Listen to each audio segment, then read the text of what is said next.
ዓለማችን በማትመለስበት የቀውስ አፋፍ ላይ ትገኛለች። የሆርሙዞች መጥመዘጋት የዓለምን ኢኮኖሚ እያመሰው ይገኛል።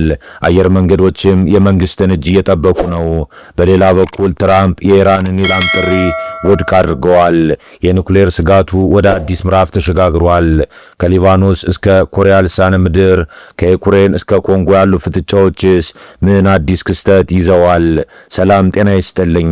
የእነዚህን አበይት ጉዳዮች ዝርዝር መረጃ አሁን ይዘንላችሁ ቀርበናል። እስከ ፍጻሜው ድረስ ላይክ፣ ሼር፣ ሰብስክራይብ ያደረጋችሁ አብራችሁን ቆዩ። በዛሬው ዕለት የሚወጡ ዘገባዎች እንደሚያመላክቱት ዓለማችን በአንድ በኩል በታላላቅ ኃይሎች ወታደራዊ ሽኩቻ፣ በሌላ በኩል ደግሞ በከፍተኛ የኢኮኖሚ ቀውስ ውስጥ ትገኛለች።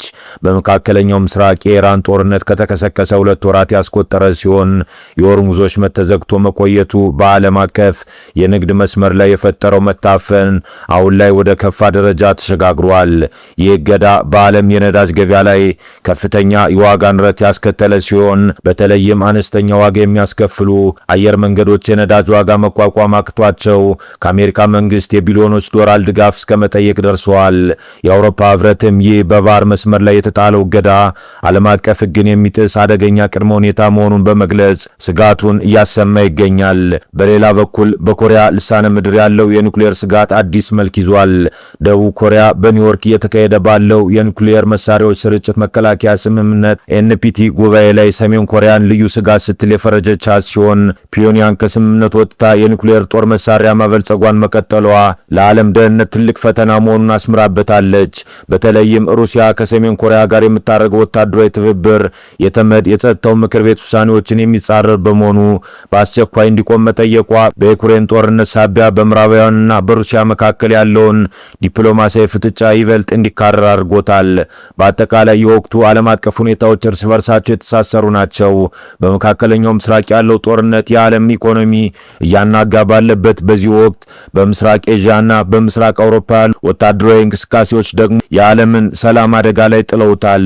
ከሊባኖስ እስከ እስራኤል፣ ከዩክሬን እስከ ኮሪያ ልሳነ ምድር ያሉ ግጭቶች በዲፕሎማሲያዊ መንገድ ካልተፈቱ ዓለማችን ወደ ማትመለስበት ዓለም አቀፍ ቀውስ ልታመራ እንደምትችል አመላካች ምልክቶች በስፋት እየታዩ ነው።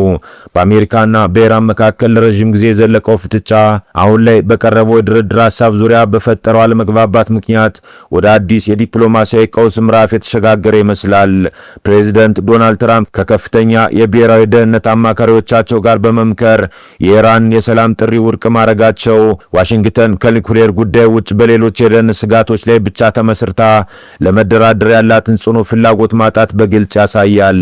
የትራምፕ አስተዳደር የኒውክሌር ፕሮግራሙ እንደ ዋና የድርድር መነሻ አድርጎ መያዙ፣ ኢራን ደግሞ ይህንን ጉዳይ ለጊዜው ወደ ጎን በመተው በባህረ ሰላጤው መርከቦች ደህንነትና በጦርነት ማቆም ጉዳዮች ላይ ብቻ ለማተኮር መፈለጓ የሁለቱ ሀገራት ፍላጎት አሁንም ፍጹም የተለያየ መሆኑን አመላካች ነው። ይህ የአቋም መራራቅ በዓለም አቀፍ የኢኮኖሚ ገበያ ላይም የራሱን ጥላ ማሳረፉ አልቀረም። በተለይም ከቀጠናው የሚወጡ የነዳጅ አቅርቦት መቀነስ በዓለም አቀፍ ደረጃ ያለውን የኃይል አቅርቦት ሰንሰለት ዳግም ስጋት ውስጥ ጥሎታል። ፓኪስታን እንደ አደራዳሪነት የጀመረችው ጥረት ተስፋ ሰጭ ተደርጎ ቢወሰድም ፕሬዚደንት ትራምፕ ከፍተኛ አማካሪዎቻቸውን ስቲቭ ዊትኮፍ እና ጃሬድ ኩሽነርን ወደ ኢስላማባድ ለመላክ የነበራቸውን እቅድ መሰረዛቸው ግን ሂደቱ በከፍተኛ ሁኔታ መቀዝቀዙን ያሳያል። ይህ ውሳኔ በዲፕሎማሲው መስመር ይገኝ የነበረውን የተስፋ ጭላንጭል ያጨለመ ሲሆን ዋሽንግተን ከኒውክሌር ስምምነት ውጭ የሚደረግ ማንኛውም ድርድር ፋይዳ የለውም የሚለውን ጥብቅ አቋሟን ለቴህራን ብቻ ሳይሆን ለአደራዳሪዎችም ጭምር ያስተላለፈችበት ጠንካራ መልእክት ተደርጎ ሊወሰድ ይችላል። በመሆኑም ቀጣዩ ጊዜ በሁለቱ ሀገራት መካከል ያለው ውጥረት ይበልጥ የሚካረርበት እንጂ በቀላሉ መቋጫ የሚያገኝበት እንደማይሆን ይገመታል። በሊባኖስና በእስራኤል መካከል ያለው ግጭት አሜሪካ ባደራደረችው የተኩስ አቁም ስምምነት ጥላ ስር ሆኖም ወደ ከፋ ደረጃ እየተሸጋገረ መምጣቱን በግልጽ ይታያል። የእስራኤል ጦር በደቡብ ሊባኖስ በሚገኝ እንደ ዘውታር አልሻርቂያና ቢትንጀበል ባሉ ስልታዊ ስፍራዎች ላይ የአየርና የመድፍ ጥቃት መቀጠሉ በወረቀት ላይ የሰፈረው ስምምነት በምድር ላይ ያለውን እውነታ ለመቀየር እንዳልቻለ ያሳያል። እስራኤል እነዚህን ጥቃቶች የመከላከያ እርምጃና የስምምነት ጥሰትን መመለስ በማለት ብታጸድቅም ጥቃቶቹ በሲቪል መሰረተ መሰረተ ልማቶችና በህዝብ መኖሪያዎች ላይ ማተኮራቸው ቀውሱን እያባባሱ ይገኛል። ይህ ሁኔታ በዲፕሎማሲው ረገድ የሚደረጉ ጥረቶች ከሁለቱም ወገኖች የደህንነት ስጋትና ወታደራዊ ግብ ጋር ሊጣጣሙ አለመቻላቸውን ትልቅ ማሳያ ነው። በሌላ በኩል የሂዝቦላው መሪ ናኢም ቃሲም በቅርቡ የሰጡት መግለጫ የቡድኑን የማያወላውል አቋም የሚያንጸባርቅ ነው። ቃሲም ለሊባኖስና ለህዝቧ የመከላከል ትግላችን እንቀጥላለን ማለታቸው ቡድኑ ትጥቅ የመፍታት ወይም ከደቡብ ሊባኖስ ሙሉ በሙሉ የመውጣት ፍላጎት እንደሌለው ያረጋግጣል። በተለይም የሊባኖስ መንግስት ከእስራኤል ጋር እያደረገ ያለውን ቀጥተኛ ድርድር ውርደት በማለት መኮንናቸው በሊባኖስ ውስጥ የፖለቲካ ውስጥ ትልቅ ክፍተት መፍጠሩን ያሳያል። ይህ በሂዝቦላና በሊባኖስ ይፋዊ መንግስት በተለይም በፕሬዝዳንት ጆሴፍ አውን መካከል ያለው የቃላት ጦርነት አገሪቱ በውጭ ወረራ ብቻ ሳይሆን በውስጣዊ የስልጣንና የውሳኔ ሰጭነት ሽኩቻ ውስጥ መገኘቷን ያሳብቃል። ሂዝቦላ ራሱ እንደ ብቸኛ የሀገር መከታ ሲያቀርብ፣ መንግስት ደግሞ በዲፕሎማሲያዊ መፍትሄ ለማምጣት መሞከሩ በአገሪቱ የወደፊት ዕጣ ፈንታ ላይ ከፍተኛ አለመረጋጋት ፈጥሯል። ከሰብአዊ መብት አንጻር ሲታይ የቀጠለ ግጭት በሊባኖስ ላይ እያደረሰ ያለው ጉዳት እጅግ አስከፊ ነው። በሚሊዮኖች የሚቆጠሩ ዜጎች መፈናቀላቸውና የሟቾች ቁጥር መጨመር ቀጠናዊ ቀውሱ የመፈጠር እድሉ ሰፊ ነው። የእስራኤል ጥቃቶች የሂዝቦላን ወታደራዊ አቅም ለማዳከም ያለሙ ቢሆንም በተግባር ግን የሊባኖስን ማህበራዊና ኢኮኖሚያዊ መዋቅር እያፈራረሱት ይገኛሉ። በተኩስ አቁሙ ስምምነቱ መሃል እንዲህ ያሉ ከባድ ጥቃቶች መፈጸማቸው በዓለም አቀፉ ማህበረሰብ ዘንድ የተኩስ አቁም ስምምነቶች ያላቸውን ታማኝነት ጥያቄ ውስጥ የሚከት ነው። ሁኔታው በዚህ ከቀጠለ ስምምነቱ ሙሉ በሙሉ ፈርሶ ወደ መጠነ ሰፊና ቀጣይነት ያለው ቀጠናዊ ጦርነት የማምራት ስጋቱ ከፍተኛ ነው። ምክንያቱም ሁለቱም ወገኖች ከወታደራዊ የበላይነት ውጭ ሌላ አማራጭ ለመቀበል ዝግጁ አይመስሉም።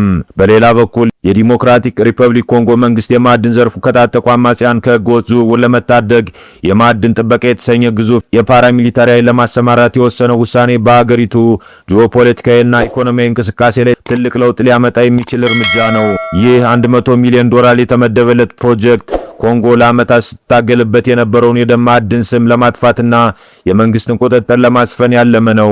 አገሪቱ በምስራቃዊ ግዛቶች በተለይም በሩባይ አካባቢ የሚገኘውና ለዘመናዊ ቴክኖሎጂ ምርት እጅግ አስፈላጊ የሆነውን የኮልታን ማዕድን ክምችት በ23 አማጽያን ቁጥጥር ስር መውደቁን ተከትሎ ይህንን ልዩ ኃይል የማሰማራት አስፈላጊነት እጅግ አንገብጋቢ ሆኖ ቆይቷል።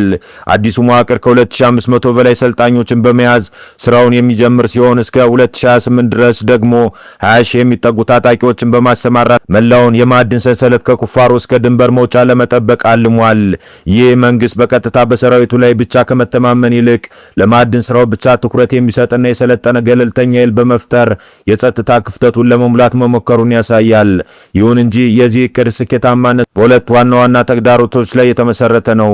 አንደኛው በምስራቅ ኮንጎ የሚገኙ አማጽያን ከጎረቤት ሀገራት ጋር ያላቸው ትስስርና የጥቁር ገበያው ስር የሰደደ መሆኑ የጥበቃ ኃይሉን ከባድ ወታደራዊ ግጭት ውስጥ ሊከተው ይችላል።